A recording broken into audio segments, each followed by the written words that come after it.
Hello guys, we are on the fourth game in the initiative series, and the game is played between Zlatanovic and Lekic in Smederevska Palanka in 2016. And the game goes knight c3, knight f6, e4 d6, d4 g6, f4 bishop g7. Transposing the game switch to the Pirc defense. On his fourth move, White chose the most aggressive continuation, but now instead of playing the main line knight f3, he preferred the immediate advance of the e-pawn. This move has not yet been analyzed too deeply and gives White very promising positions, in my opinion. The game was played in a rapid event. In such events, it is good to go for rare lines that you are familiar with. Now e5, d5, d5, queen takes d1, check, and king takes d1. Now knight g4 and knight d5. A very interesting move. Black must play precisely. Now king d8. If at all knight f2 check, then king e1. Then after and c6 and knight c7 check, king to d8, knight takes a8, knight takes h1. Now bishop to e3 is very bad for black. After this, black could play b6, then a4, then g5, then rook d1 check, knight d7, and a5. I think the black knight is trapped here.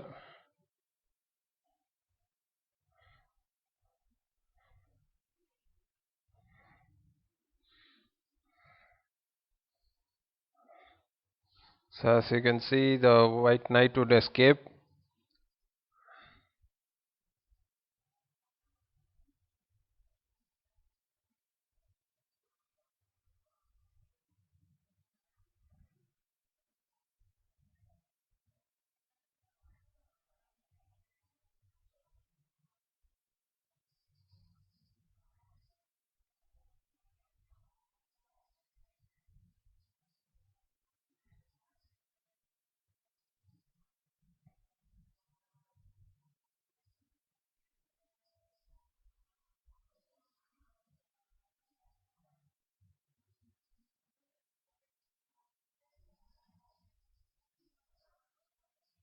So as you can see how the variation goes.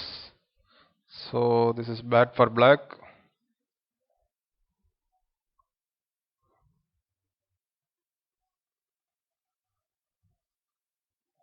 So here it was correct to play king d8 and now king e1 and knight c6. Here c6 gives white two options. He can either play knight to e3, and after the exchange it will play slightly better for white, and here knight c3 can be played with the idea to exclude the black knight from play after h3 and g4. So after knight c6, then c3, and this move was played instinctively. The c3 pawn keeps the c6 knight under control and is also useful against the g7 bishop, which will be released at some point after f6. And knight f3 is probably a better option. So that now bishop to e6, knight e3, knight takes, bishop takes, and then e f6 and ef6 and ef6.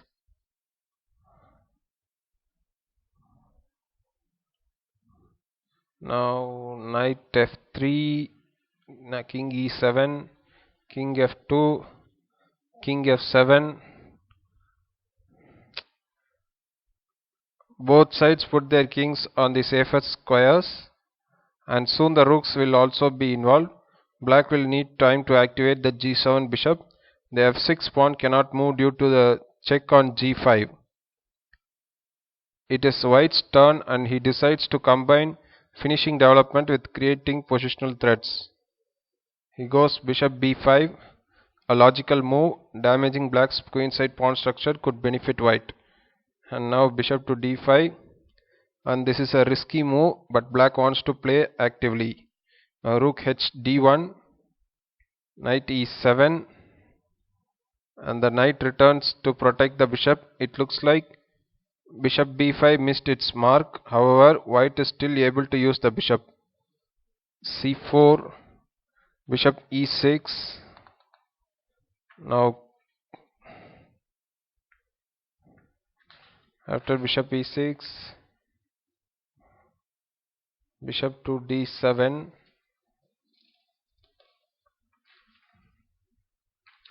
Here, instead of bishop e6, if a6, then cd5, ab5, and d6 would evidently be very risky for black. So bishop e6, then bishop to d7. The point, very often the initiative can only be supported with drastic measures. White wants to eliminate the e6 bishop, which controls the d7 square.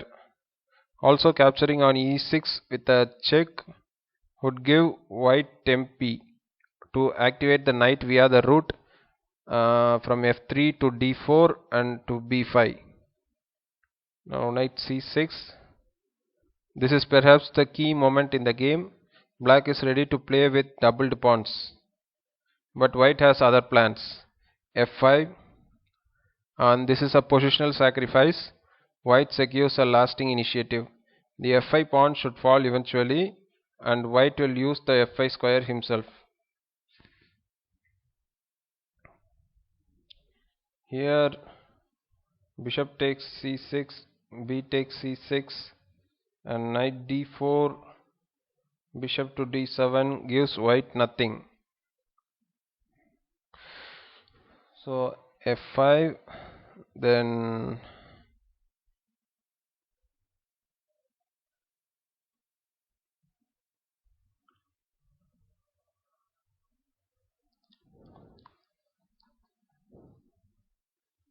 actually here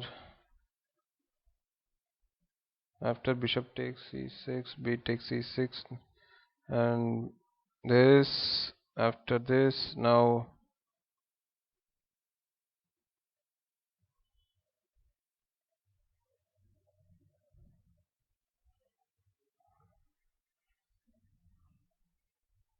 knight to b5 is the mistake because of bishop to g4. So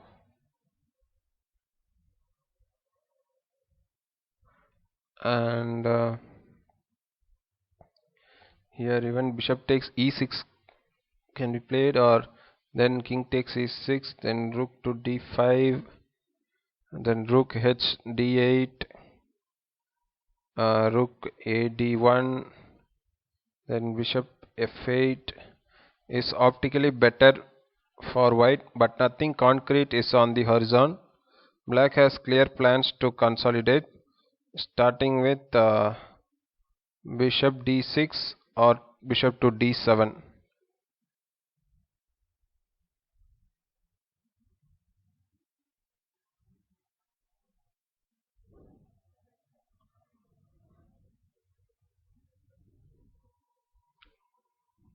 So after f5, gf5.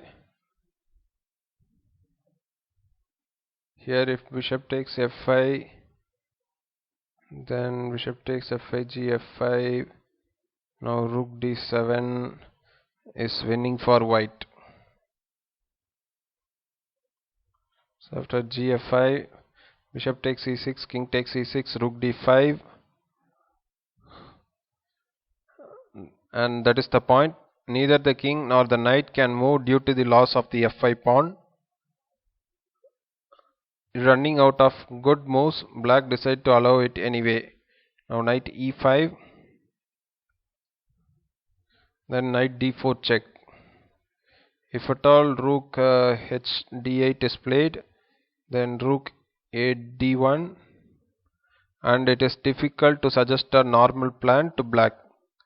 Meanwhile, white has resources like bishop f4 with capturing on d8 followed by knight d4 or even knight h4. After knight e5, knight d4 check, king f7, knight takes f5, rook h d8. If black could have played knight takes c4, then rook c1 is coming.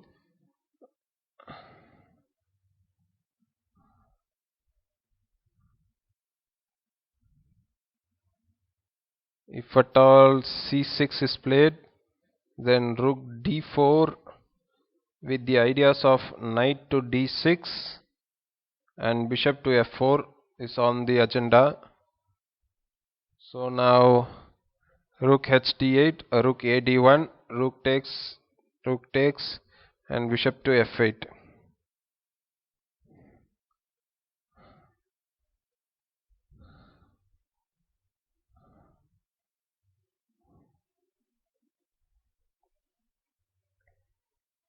If at all knight takes c4, then rook c5, knight takes e3, rook takes c7 check, king to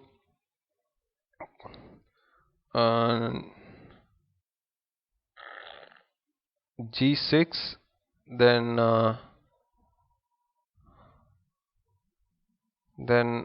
knight h4 check, king h5, rook takes g7, king takes h4, rook takes h7 check, king g5, king takes e3, and black's position looks lost.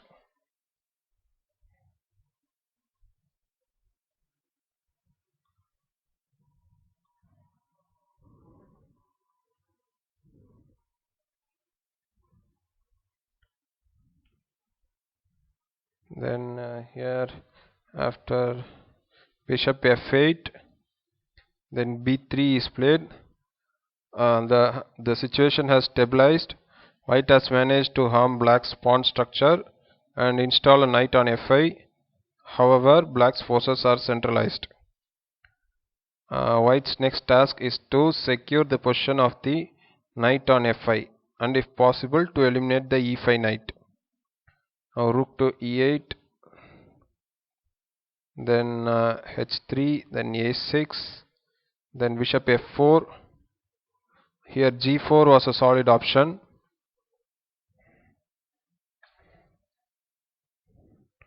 And now king g6, bishop takes e5, f takes e5.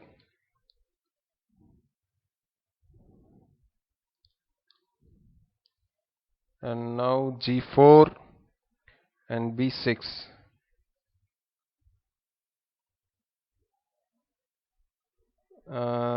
Here b6 is played to give the check on c5 after bishop c5, but it will actually give nothing to black, so this move is simply bad.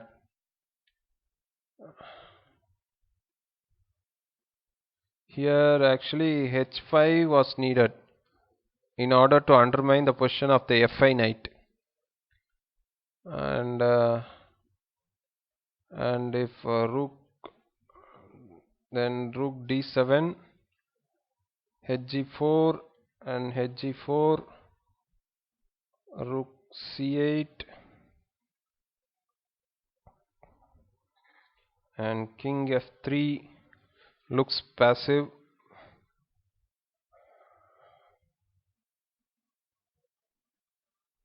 c8 and looks passive for black, but nothing direct is apparent.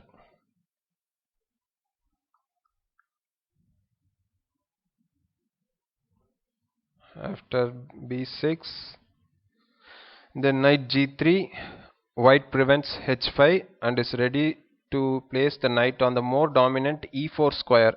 It was necessary to calculate that black's counterplay is not dangerous and is only of temporary character. Now bishop c5 check, king e2, e4, then h4. White's majority is launched, black's king will be driven back and the knight will be placed on f5 again. Now c6, this forces white to place the rook on an even better square, but black's position was bad anyway. Here if e3 is played, then rook to d7, then rook to f8, then knight to e4 with great winning chances for white. So after c6, then rook f5, e3, now g5, with the idea to create mating threats after rook f6 and knight f5. Now king g7, rook f6, a5, now knight f5 check. The game is over, but though the technical issues still remain. Now king h8, h5, now rook d8, rook e6. White stops the e pawn and starts thinking about a mate on e8. Now rook to g8, g6, hg6, hg6 and rook d8, and the rest is simple. Capturing the c pawn was also easily winning here. Now knight takes e3, a4, knight f5, ab3, ab3, rook a8, rook takes c6, king g8, rook c7, rook e8, rook e8 check, then king f3, rook a8, knight h6, king f8 and g7 check, and black resigned here. Okay guys, I hope you would have enjoyed the game. I'll be meeting in the next game. Thank you all.